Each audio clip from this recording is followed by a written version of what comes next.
We out here. Okay. Hey y'all, it's Ron and Bree, my brother and my sister. I mean my daughter.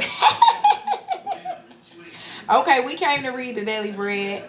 And the Daily Bread for today. First I'm gonna find it. And then we're gonna read it. You didn't find it first? No, I don't think she's ready yet, y'all. I was too geeked. Okay, it's the coffee, man, the coffee. Okay, hold on. Let us see. Our daily bread. Okay. I'm almost there. Okay. Come on. Okay, there we go. More than meets the eye. That's the topic. And if they let me open it. Okay. More than meets the eye. Now you are the body of Christ, and each one of you is a part of it. 1 Corinthians 12:27. Attend any rodeo with riding and roping competition, and you'll see them competitors with four fingers on one hand and a nub where their thumb should be.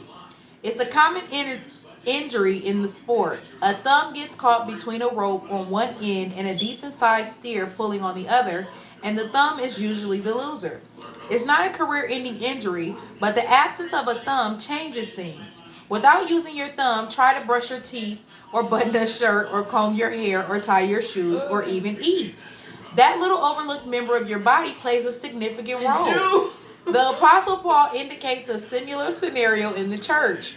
Those often less visible and frequently less vocal members sometimes experience an I don't need you response from the others. Usually this is unspoken, but there are times when it's said aloud. God calls us to have equal concern and respect for one another. Each and every one of us is a part of Christ's body, regardless of the gifting we've received, and we need each other. Some of us are ears and eyes, so to speak, and some of us are thumbs. But each of us play a vital role in the body of Christ. If you're an eye, what's one way you could encourage a thumb? And if you think you're a lesser member, why not memorize 1 Corinthians 12:27, an important scriptural truth?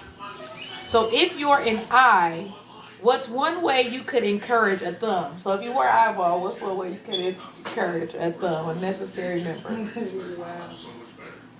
Okay, let me read the verse again, because that was a deep one. Now you are the body of Christ, and each one of you is a part of it. So we're each a part of it. So let me try to answer it first. If you're an eye, what's one way you can encourage a thumb? Okay, so I think I'm an eye. I don't know, but I'm going to just fly with me being an eye right now. Okay, so I think that my brother is a thumb. Why? Because he is a necessary part of my life.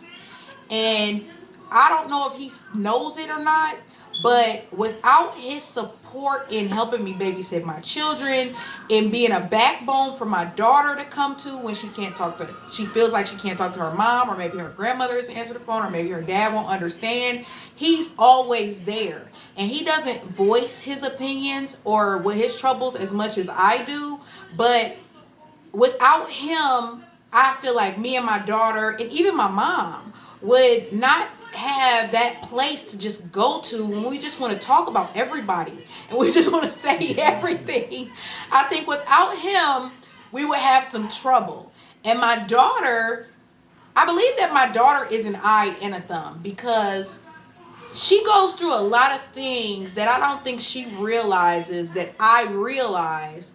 And just by her still conducting herself as a young lady and still being respectful and still having love in her heart and still trying to be there for whoever she can be there for, that inspires me to say, okay, no matter what you're thinking or you got going on, if she can go through it this way, then you can do it too.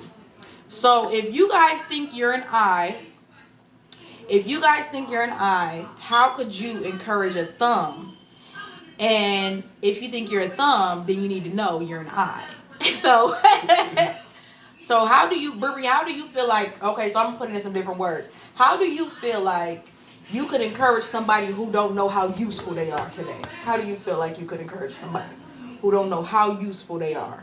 By expressing it to them more, then maybe I should express it more than I usually do, or like sit down and have a talk with them and be like, hey, you're really important to me, and like stuff like that. Okay, that sounds good. Without all the anger.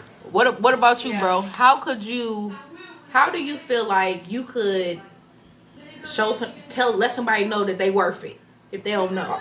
I would say, like Brianna said, like you'll talk more without all the anger, and like somebody say something that you don't like, don't get defensive about it, and just stay in your own lane, you know. But if you want to help them, help them. If you don't try and then back out of it when it you get feel rough. what I'm saying. But yeah, I agree. And then one more point I want to touch on is in saying that sometimes we have to leave situations alone for a few minutes or maybe an hour or a day and go back to them when we can talk like this. And sometimes that takes writing it down while you're not mad, or while you're mad, write it down. But don't speak it yet until you calm down and you say, what am I really trying to say? Because out of anger, we can throw some darts that will make people not be able to come back and talk to us when it's time.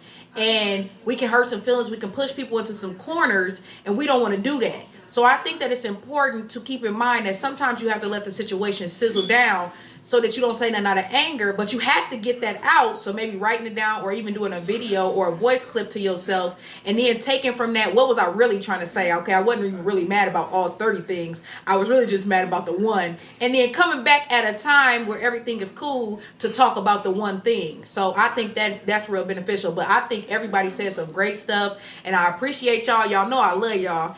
And we'll be back. Hey!